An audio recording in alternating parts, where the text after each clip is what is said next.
single-gender schools are more effective learning environments than co-ed schools. So a single-gender school is all boys or all girls, and a co-ed school is like your average public school where boys and girls are mixed together. And so me and my partners, we're going to be talking about how single-gender schools are beneficial, and how mixed schools are not bad. Mixed schools, how they affect and can distract. Boys and girls learn differently, so they need different requirements. And the other bad influences that can be brought about by learning in a co-ed school. So my first point is that boys and girls can easily get distracted by each other. You can't deny this. It happens all the time, but I mean, when you're trying to learn something hard or anything, it can get really distracting already, especially if you have like a focus problem or something. So that's one reason why having a mixed school, co-ed school, can be a problem. Also, because some people might want to impress the other gender, and that can lead to bad choices, or again, cause distraction. One example, and she gave me my permission, when my mom was in middle school, she was plagued by lots of crushes, and that made it really hard to learn, and she kind of feels disappointed that she had to deal with that instead of learn more than she was. Point of information. Sure. If being intimidated by the other sex makes you want to impress them, wouldn't that be a better thing in schools, to want to impress somebody, therefore you would work harder? That is a relevant point, but it can get to the point where you might do something that is foolhardy, or if you're thinking about that more than trying to get a good education so you can progress in life, then it can be a problem. My second point is that boys and girls they learn differently. I mean, sure, every person's mind is different, but generally boys and girls' minds are different to different levels. And so when in a co-ed school, that can be tough, because some people are benefiting more than others because they're all getting the same experience. So by having separated schools, they can focus on boys and girls' individual strengths, and they can benefit by being separated. So that's why we believe that single-gender schools are more beneficial, more effective learning environments than co-ed schools.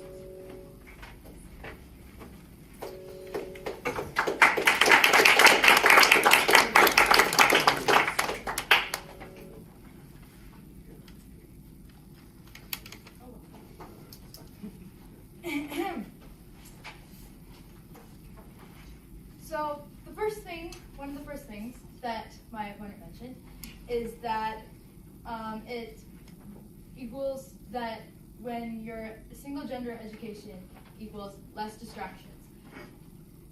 Thing is if you have no distractions of the opposite gender whatsoever in your youth and your school years, what is that going to mean when you're all grown up with little experience with learning or working with the opposite gender? When you're an adult with the distraction of trying to figure out how to work with men or women would be way harder with all the responsibilities and stressful things that come with being an actual adult. A middle school teacher said that by grouping students by gender, we lose important elements of true education. And in a diverse classroom, there are countless questions, different perspectives, and a variety of interests, all which add to the excitement of learning. Students have much to contribute to each other, and students of all ages benefit from being engaged in activities and learning in the company of the opposite sex. Unprotected. In the classroom, learning experiences need to resemble real-world life experiences. And when you mentioned that when in co-ed schools, their genders are exposed to each other, so there's crushes and boyfriends and girlfriends and that sort of problem. However, just being the natural teenage age, being in a single gender school will probably not fix that problem.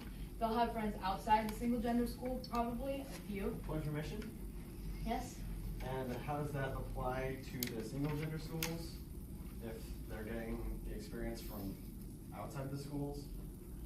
What I'm saying is that if they have friends out of the opposite gender outside single gender schools, there will be the same problems as if they were in a co-ed school. So the boyfriend and girlfriend thing and crushes does not apply here.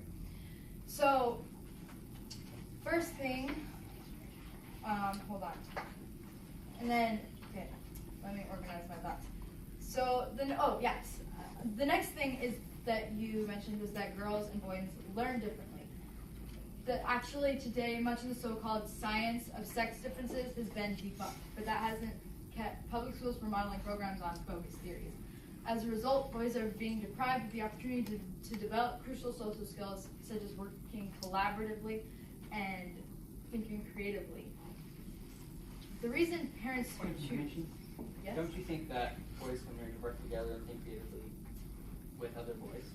I think that is true, but I think with the combination of how girls think and boys think, it can be way more beneficial. While it is true that it is beneficial with just boys working together, I think it can be even more with the different perspectives. So I think the reason most parents who choose single-sex schools do so for many reasons, but a major one is the belief that boys and girls learn differently, as you mentioned. Single-sex schools also claim to have better tailored instruction or one of the other gender, but brain and behavioral research by scientists nowadays does not support such beliefs. Somebody studied, I don't remember the name or what university they studied at, but they said that gender development in the brain has found no research, or has found no difference in the way that boys and girls process information, learn or remember, or read or do math or whatever. An in-depth analysis of educational outcomes by Janet Hyde and her colleagues at the University of Wisconsin has found scant evidence that single-sex schooling leads to better academic achievement, while it has been argued that boys and girls have different learning preferences. There is little evidence that this is sex or gender specific, and no evidence that teaching to those who suppose differences makes any difference in the students' learning outcomes. Female brains do differ from male brains, both anatomically, I can't pronounce stuff, and developmentally, but this separation is minor, not related to the child's ability to learn. So the first thing I'd like to bring up on our points is that gender-isolated schools don't teach life lessons. Rather than separating boys and girls, many scholars argue schools should be moving in the opposite direction, fostering greater gender inclusion. Public education could do more to teach boys and girls to work together, preparing them for better respect and support each other in their future jobs, families, and civic lives. You said it supports more of a learning environment. However, in the future, it also helps not only academically, in like math and science and things, but also socially. That can go into the learning category as well. Boys and girls need to see each other as equals to learn to cope with all the challenges of sharing and study and workspaces. Single-sex schools might not offer all that opportunity by creating a divide that does not exist in society. And that is all I have to say. Thank you.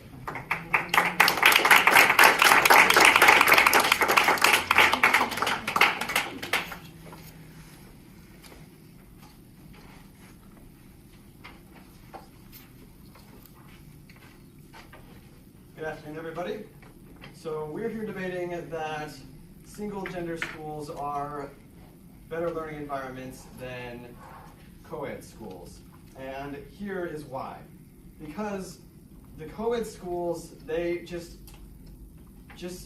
foster stereotypes. Because a lot of the people and the students, they're trying to impress people, and maybe that's good if they were trying to impress them in a way of, oh man, I got A's, that's great.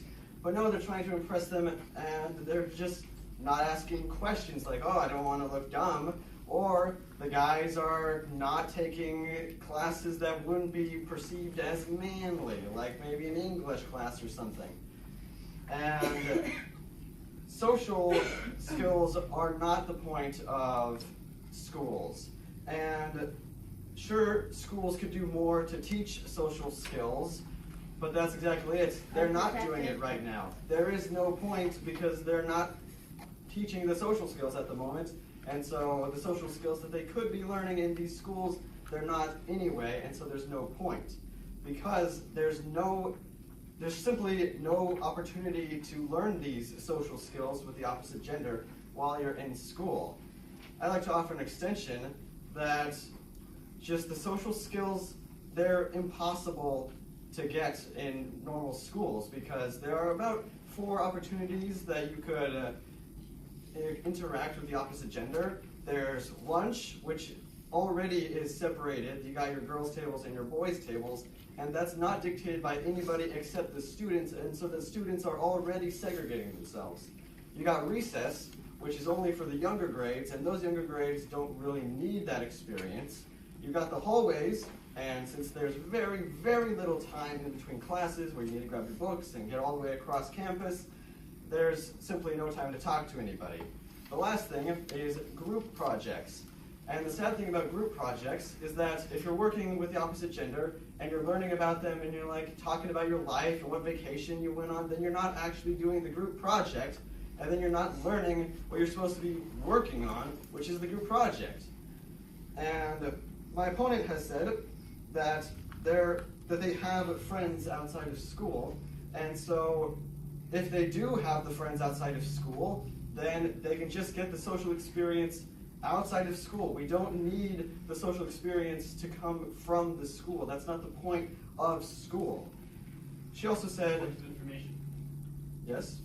Since most children today spend most of their day at school, don't you believe that it would be valuable to have that time to also socially interact with the other sex? That would be good if we had time for both of them. Because school is taking so much time, there's just so much happening in school. You go from this class to this class to this class to this class, and there's not a social hangout time, and that's not something that you just have time for in the schools, is because there's already so many things they need to learn. There's your math, your English, your absolutely everything, because the school system is so difficult right now that you don't have time to focus on the social aspect. And at this point in time where you're going to middle school or high school, your brain hasn't even fully developed. And so the experience that you got in your school days, they're not even as beneficial as if you just waited for college or something, because that's when your personality really gets set and you know who you are and you know how to interact with people. Yes? But wouldn't it still be beneficial to have that experiences in your youth so that you are bombarded with all of the responsibilities plus the problems that come? Indeed. And that is why you have friends outside of school, which my opponent has already mentioned, that they do have friends outside of school, and so you can get the social interaction just then. And because there's so many things that you need to do in school, you just don't have time, and there's no way for you to be able to learn as well as if you were just by the same gender, because if you're learning differently, then as my opponent has said, either they learn differently or they don't. It's quite confusing, but if they don't learn differently, then mixing them together isn't giving them any more experience, and then that's not really a thing. If they do, then that's all the time I have. Thank you.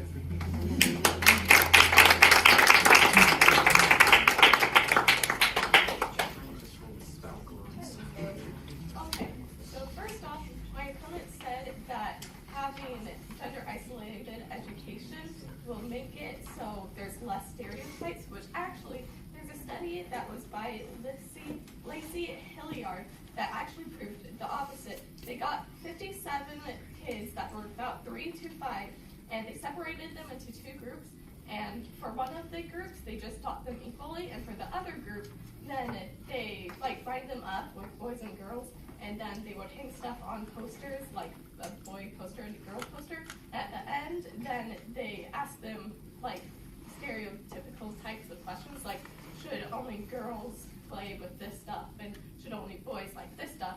And the kids that got the educations where the girls and boys were separated they had the most stereotypical mindset and answers.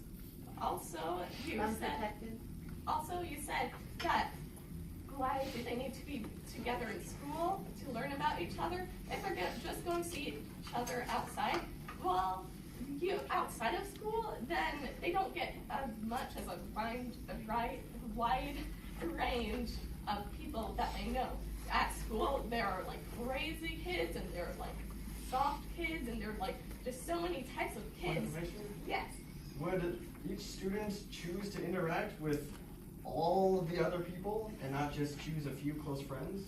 That's a good question, and I'm glad you asked it. Well, you see, they might not like be friends with them, but they can see that they're out there. But if they just if they had gender isolated education, they're still dreaming about love, so they'll still get boyfriends and girlfriends, and outside of the college, their school, when they graduate, then they'll want it even more since they haven't been around boys and they don't know what they're like, so they'll just have this amazing picture in their mind about this charming boy, and so they'll find the first boy that comes along and they're like, oh yes, I love him, because they don't have any experience from any other person. And so they'll fall in love, get married, and then realize that they aren't true love and it won't end well. And also, we are talking about different mindsets.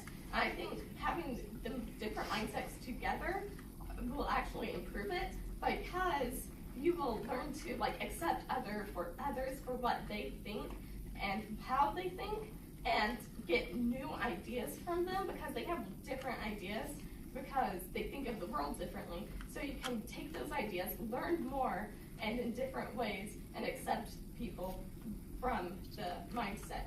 Also, Point of information. yes.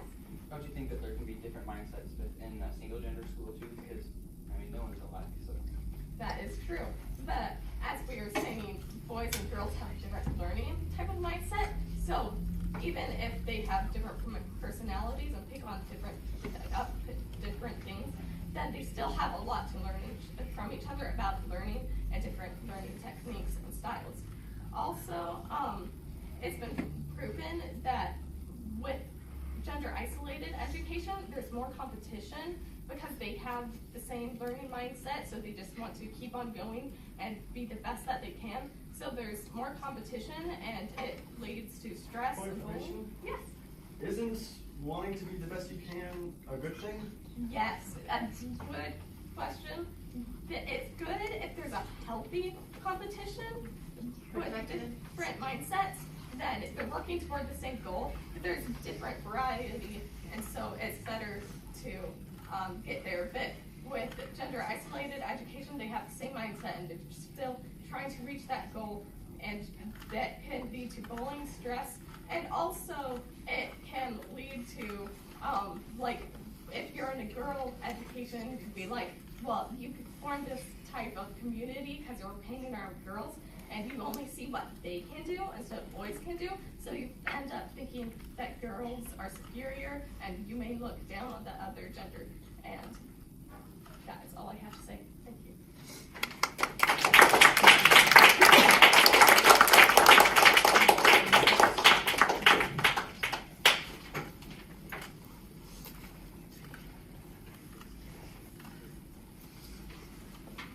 Okay, so I'd like to start off with mentioning my side's points of clash.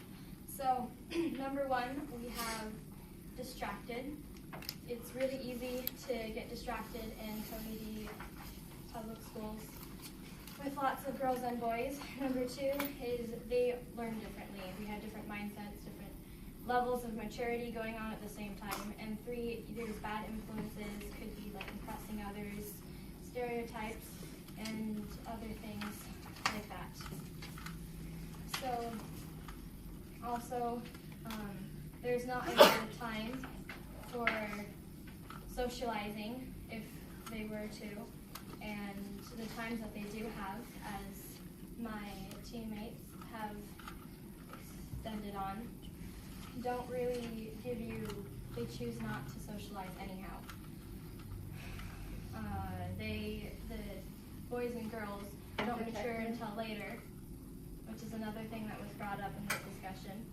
And so it doesn't really, the things that you learn as socializing here in, say, middle school or while you're in the public school, you would be completely different because your mindset isn't completely matured yet. So, as my opponents had said, is that there is a wider range of students in school that you could socialize with. Yes, that is true, but at the same time, what are we really doing when we go to school? What is our main point? We're going to gain an education so that we can better ourselves and our country one day. And yes, you can learn to socialize in school, but you can also learn it anywhere else, really. So, but the stuff that you learn in school, probably teenagers aren't going to go out and go home or go with their friends and say, let's learn some more math. I mean, we socialize in school, so let's learn math. Does that sound fun? I don't think teenagers or most people would probably go around and want to do school outside of school. Yet you can socialize outside of school because we are humans and we love to socialize. That's part of us. So whether you learned it in school or not, it's going to come naturally. And so that's not such a bad thing. And then, so kind of going over all of those points, the reason why my team is right is because kids learn, like I said, the points of clash over again, kids learn differently, they get distracted, and there's bad influences that are brought up throughout public school and co-ed schools. And so in all, the single gender schools are a better education, better source of education than co-ed schools. Thank you for listening.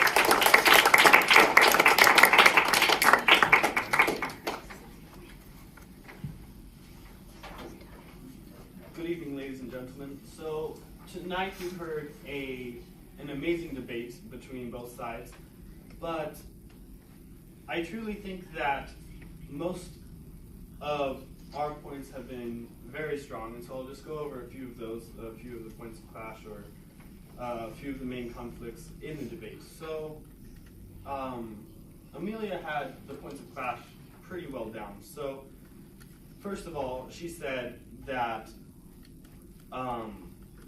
that we learn differently than the other sex, and that we have different maturity levels. And as my team brought up several times, we do have different maturity levels, and we will have different maturity levels throughout life. Once we get out of school, we don't all become the same maturity level. So we will have to deal with other maturity levels in our daily life, and it's important to learn to do that before we get out of school. As our opponent said, school is a place to learn.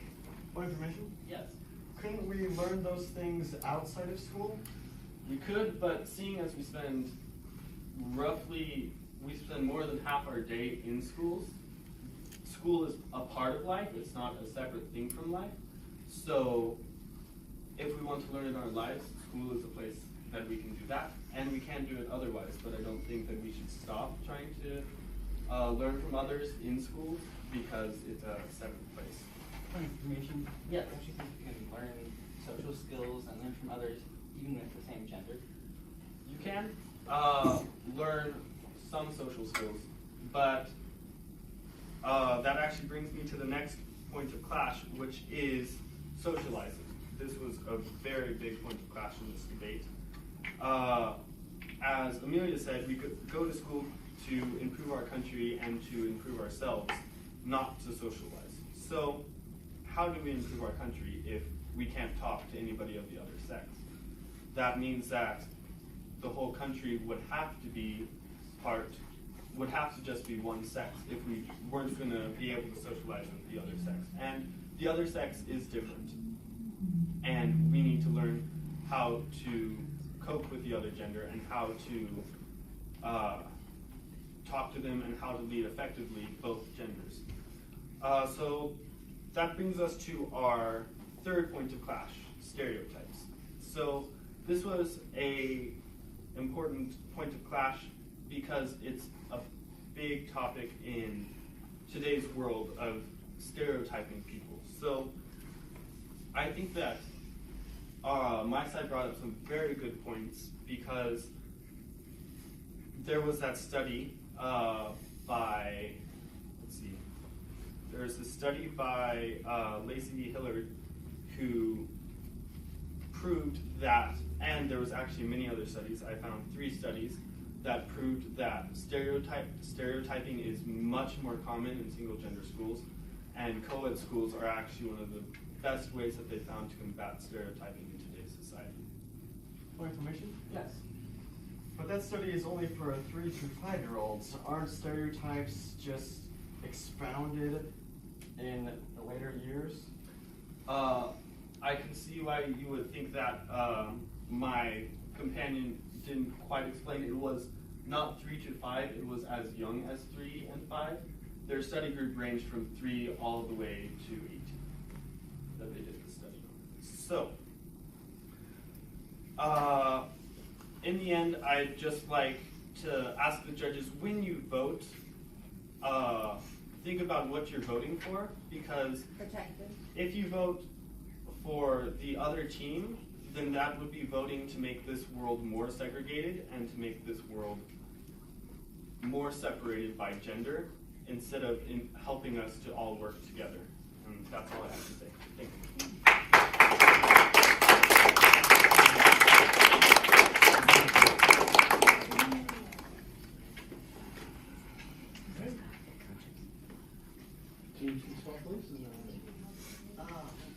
Can we go to the other room? What? Debrief. Okay,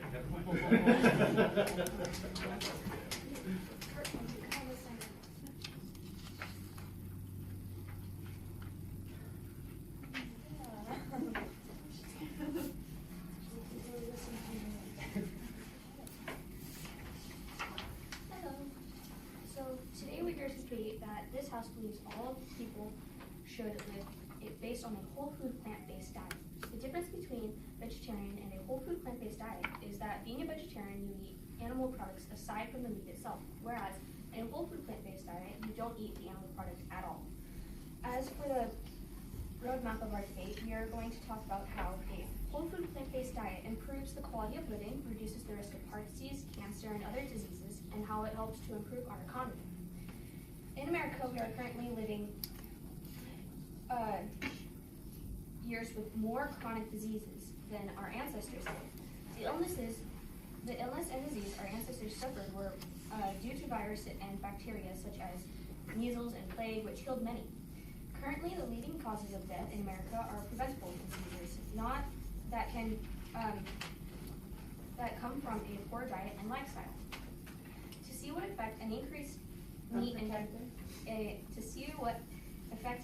meat consumption would have on disease rates, researchers studied lapsed vegetarians, people who once ate vegetarian diets, but then started to eat meat at least once a week, experienced a 146% increase in odds of heart disease, a 152% increase in stroke, and a 166% increase in diabetes, and a 231% increase in odds of weight gain. During the 12 years after the transition from vegetarian to omnivore meat eating was associated with a 3.6-year decrease of life expectancy. Yes? So what you're saying is if you go on a whole food diet, you won't get sick as much. Yes, because the body is able to fight off the disease easier when your body is in a healthy condition and is more prepared for the disease that would come, and so we are stronger and can fight it off easier. Are you saying that eating animal products reduces our ability to fight against disease? Yes, because I found that when I eat dairy and when I eat meat, I tend to have less energy and I start to feel sick sometimes, or I can't think straight, and so it's harder for me to work throughout the day. And so, to carry on my last thought, the average life expectancy in the U.S. is 78.69 years, but those who eat healthy diets live 12 years longer on average. Japan has the highest life expectancy of any country at 83.98 years. Yes? Does this mean that you'll live longer? Yes, it's a possibility because lately in America we have found that there has been a lot of disease-ridden, like at the last time periods of our lives, we have been living longer than our ancestors have, but our lives have been more disease, like there's been more disease with the last periods of our lives, and so we've been in more pain than our ancestors have. And the eating healthier will help us to continue to live longer without the disease. And so we want to live longer. No, sorry. We want to live longer, healthier lives, and that includes mental health as well. Arachidonic acid is an inflammatory compound found in animal products. This acid adversely impacts mental health by causing inflammation in the brain. Our bodies already produce this acid to help signal healing when you get a cut or splinter. Omnivores eat 9 times more of this acid through their diet than plant-based eaters. So in conclusion, we believe everyone should live a whole food, plant-based diet lifestyle to improve the quality of life, reduce the leading killers of our society, which are heart disease, cancer, and diseases such as diabetes, and improve our economy. Thus, it would improve our world. Thank you.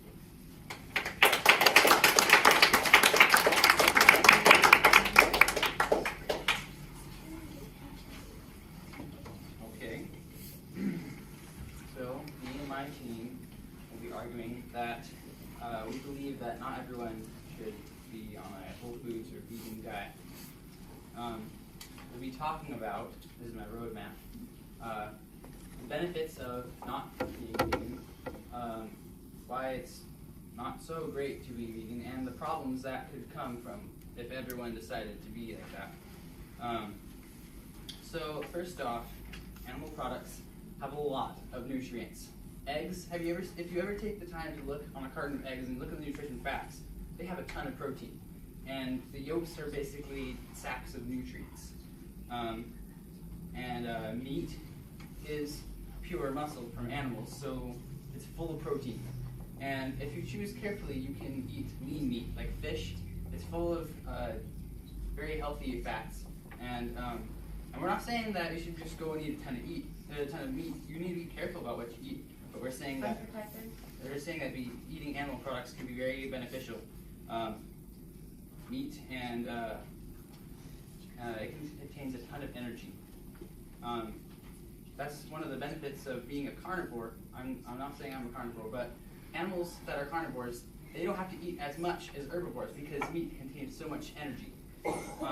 One example is the red panda. It's an animal that lives in the trees in temperate China, and it's designed, even its digestive system, to be a carnivore, but to reasons unknown, it eats bamboo.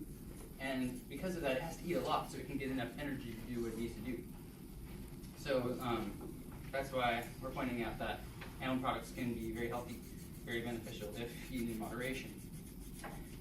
Some people decide to become vegan because they're concerned about the treatment of animals before they're killed. And it's true. A lot of farms, like factory farms, they mistreat the animals. But if you're that concerned about that, if that's the reason why you're not going to eat things like that, just don't buy products from companies that do that. And if you're determined enough to avoid buying from those companies, then you'll do the work. And eventually, maybe their companies will go out of business and practices will be better. And also, I'd like to point out that being vegan, sure, vegetables are very healthy. Obviously, they're full of vitamins and minerals. But it's possible to be unhealthy if that's all you eat. you still have to regulate how much you eat, and you have to be extra careful to make sure you're getting enough of the nutrients like protein stuff. And sure. What if studies show that people who eat less meat are actually healthier in the long run? Well, maybe they are healthier. I'm not saying they should go and eat a ton of meat, but like you said, maybe they eat less meat. I'm not saying to avoid it at all, but we're saying that it can be very beneficial, especially if you're doing strenuous activities and you need the extra protein and energy to rebuild your muscles. Like when I was doing cross country, my coach wanted me to eat more meat than I probably normally would, so that my muscles could rebuild themselves. Anyway, back to my last point. Being vegan or vegetarian, you have to take an extra measure to make sure that your diet is balanced so you can get all the nutrients you need. And it's possible to even be unhealthy if that's all you eat, because some fruits and vegetables, they still have a ton of sugar, and you need to regulate that if you have a sweet tooth. And also, like I said earlier, you need to make sure you're getting enough energy by eating, if you're going to eat only vegetables. So that's why we think that it's not everyone should be vegan or vegetarian, because of the benefits of eating animal products and the extra measures you might have to take if you want to change your lifestyle that dramatically.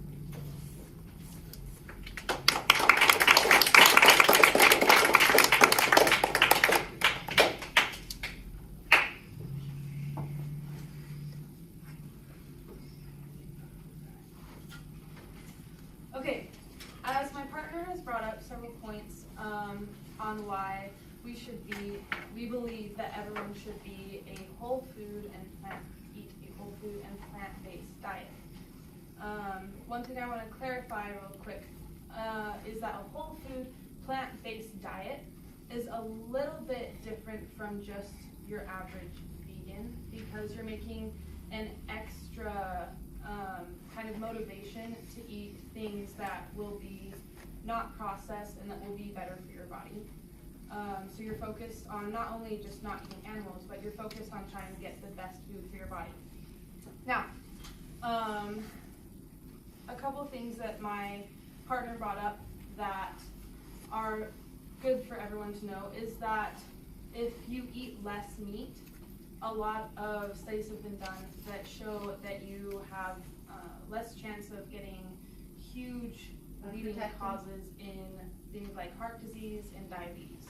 Now, some things that our opponents have said is that you won't get enough protein or vitamins. Now, the vitamins they're talking about is B12. B12 vitamin can actually be made, and you can take it so that you have just what you'd be getting if you were eating a normal diet that had meat in it. And there's actually so many different things like spinach that have like so much more protein than meat does, that we can look into, and people are finding new things every day that we can eat instead of meat. So it kind of seems like a win-win. If you live longer, have less chance of major diseases, and you can get the same benefits you can by eating spinach, B12, and other things like that.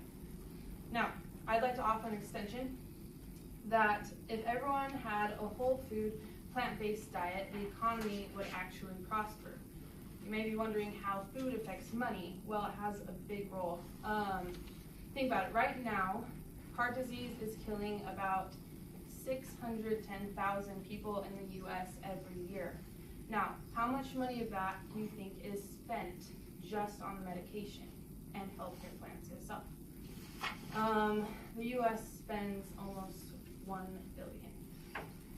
Now, an Atlantic editor, Lauren Davis, said it best. She said, "Out of all the world's countries, the U.S. would have saved the most by curbing its taste for meat. Due to its very high healthcare costs, the country would save about $250 billion if it eschewed animal food products altogether. That's more than China or all the European countries combined." And this isn't even mentioning the number of obesity and chronic disease-related deaths that could be averted, which is close to 320,000 per year. Springman and this team made an estimate that the savings from not eating meat could be close to the neighborhood of around 2 trillion to 3 trillion a year. And that's just in the US. Worldwide, that would be 20 trillion and 30 trillion. Now that's a lot of money saved just from changing your diet up a little bit. Another point that we'd like to offer is that if all people had plant-based whole food diet, we could actually nearly eradicate starvation worldwide. Now how this works is that the US spends over $1 billion every year on livestock. Instead, that could be spent on people that are starving in Africa or pretty much any country of your choice. For example, over 10 pounds of plant protein is fed to animals protected in order to produce 1 pound of beef protein. Now that could feed close to 925 million people worldwide. In conclusion, this whole foods and plant-based movement isn't just about animal cruelty like some people would like to think. It's not just about being a bit healthier, and it's definitely not just a fad that your crazy kale-loving neighbors are gonna love. It's actually more about stopping hunger, and it's a debt plan that our nation could desperately need right now. Indeed, this is Blueprints to a Better World. Thank you.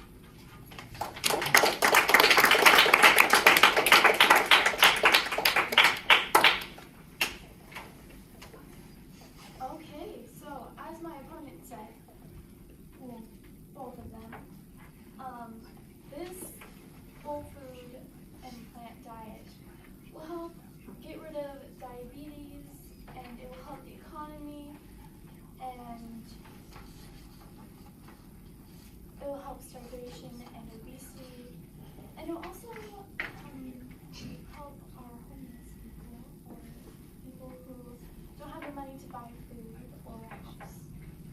So first, I'd like to speak that this is actually incorrect, because diabetes will probably still be around along with obesity, because as my opponent said, if you have a sweet tooth, you're going to have to find some way to get rid of that, because you're still consuming the sugar every day.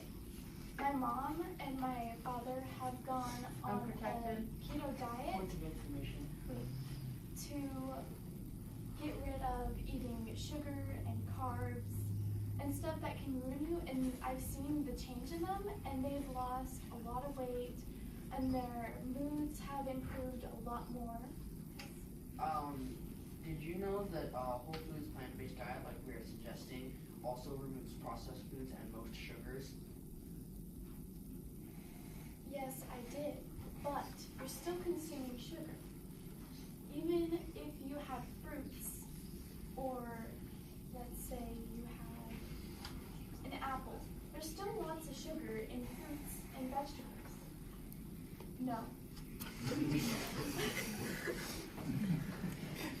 I'd like to bring up my first point and saying that we can get food from animals a lot faster than we can from fruits or vegetables. Because let's say you're a farmer. You plant your crops in the spring and they come in the fall, when it takes at least 2 months for chickens to start laying eggs. Which means, pause, wait. You can get food a lot faster, and it's very healthy for you, like Kurt said earlier. Yes. Are you saying that yeast should be replaced for a healthy diet? No, I'm not, because it's still healthy. You can get your energy can improve a lot by eating meats, like red meats and fish, and all sorts of animals. I have another point where we should not just become vegan or go on a whole foods diet just because it's popular. Right now, lots of people are choosing to do this just because it's popular and it's the new fad. And lots of people think that, oh, I'm going to lose 10 pounds in my first month because I'm going on this new diet. That is incorrect. There are lots of diets where you don't lose any weight. So, technically, even if you go on it just because it's popular or you think you'll lose weight, doesn't mean that you will. There's a 50% chance that you will, but on the other percent, you could not. Point of information. Yes. How is the popularity between a vegan diet and a keto diet different? Well, the vegan diet has been around a lot longer than the keto has, but I think the keto is a better diet, but it does cost more. Just like all diets will cost more. If you decide to go on a vegan or whole foods diet, you're paying more money for it to get processed better. I'd like to offer an extension that if we all become vegan or go on a whole foods diet, that means that we're not going to eat any meat or the milk or cheese that comes from cows. And currently we have 1.5 billion cows in this world. If we all go on a whole foods diet, where are these animals going to go? Are we just going to get rid of them? Are we going to have more extinct species of animals? Are we going to get rid of chickens just because, oh, they're not healthy and oh, they peck at my feet or something like that? Excuse me, but we are talking about animals here. They're almost just like us. They also have feelings, and that's why I believe we should not just throw them aside.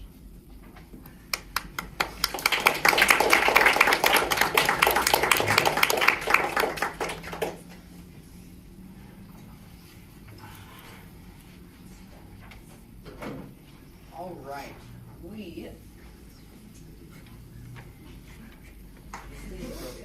Okay, I would start out by saying we've had a great debate tonight, but everyone says that, so I think we can just assume it. I think both teams have brought up some great points. I wanted to start by pointing out just the points of clash we've had. Number one, health.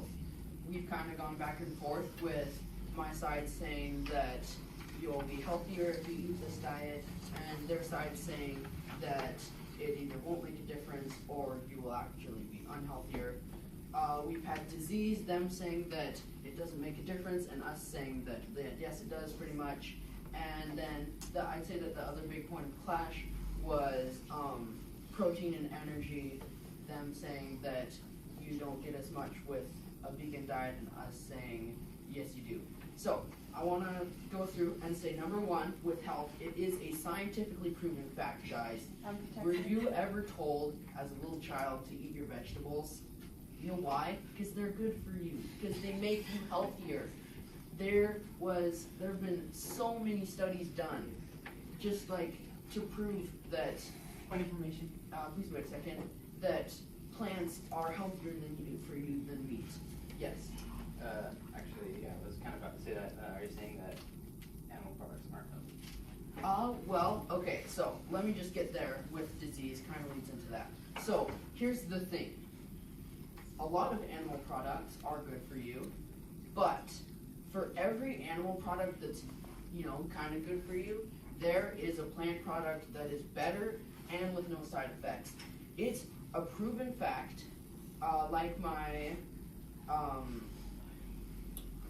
colleagues brought up earlier, that the leading cause of death in the world is heart disease, with 17.9 million people dying every year.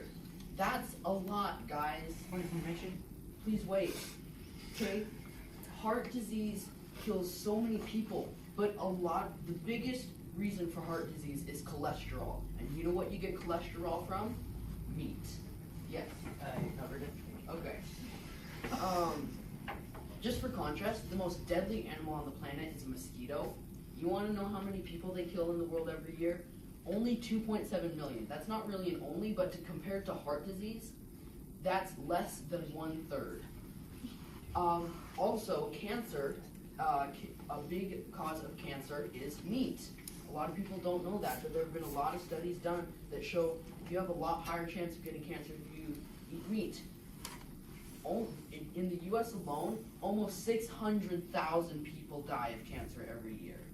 Have any of you ever had a family member? Okay, I know I had a cousin. He died of cancer But, I mean, there's a lot of people who die of cancer, and I'm sure your family, please wait, has been affected by this.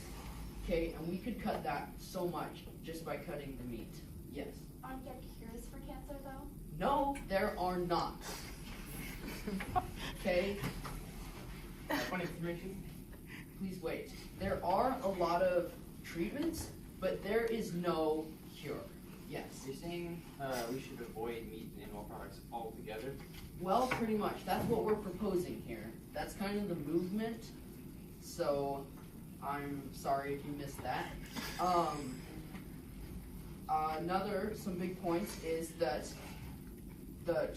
we've brought up is that scientifically proven fact, people who go whole foods, plant-based diet live up to 12 years longer and are healthy till the day they die.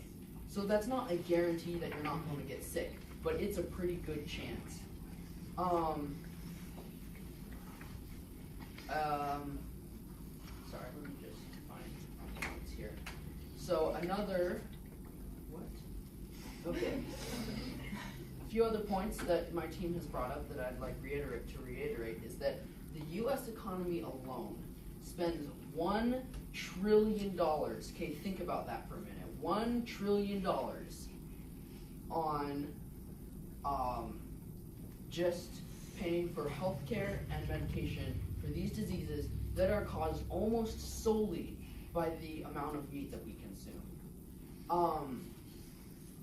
This also, you hear a lot of people talking about wishing you could cure the common cold. You know how to cure the common cold? Whole food, plant-based diet. Because here's the thing. Saoirse's laughing, but here's the thing. Time. Okay, I'm out of time.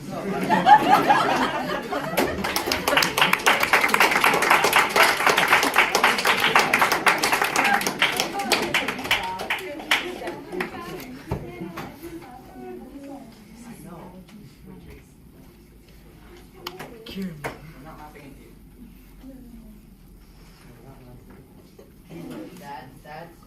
That sand is treacherous.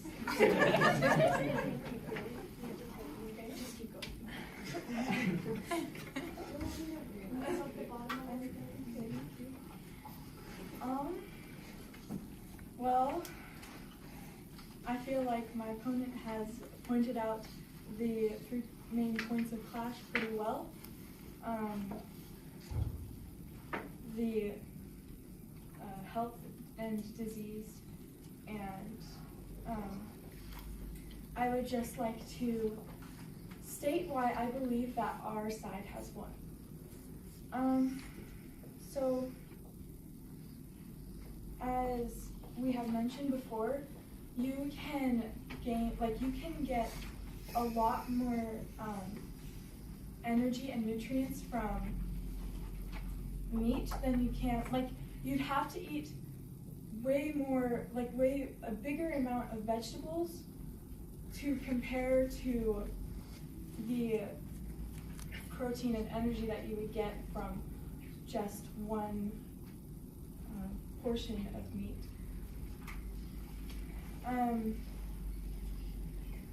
Unprotected. Point of information. Yes. Are you aware that there are many plant foods that can give you just as much or more protein as most meats? I am now.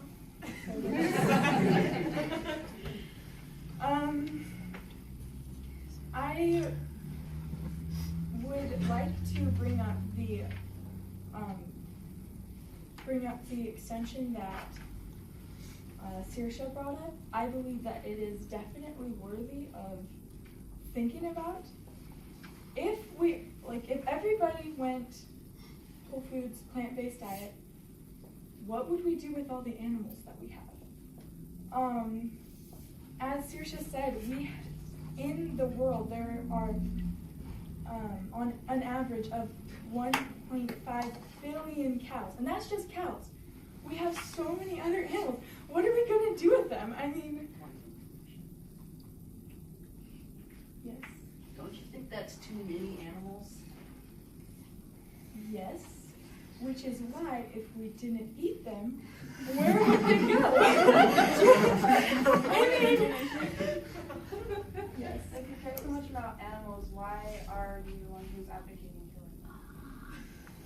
I'm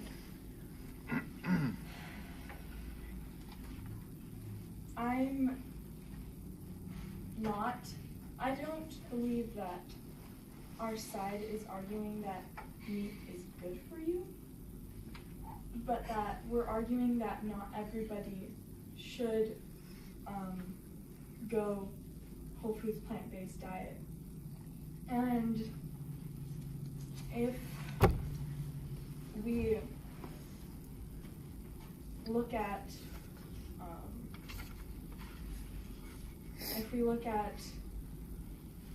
the benefits of each side, then I think it should be up to all of us to choose how we want to, what we want to consume, and that is my conclusion. So thank you.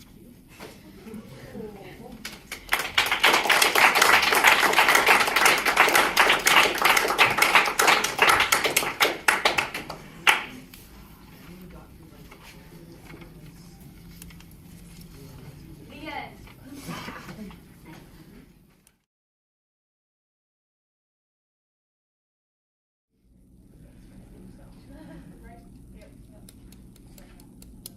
Test, test.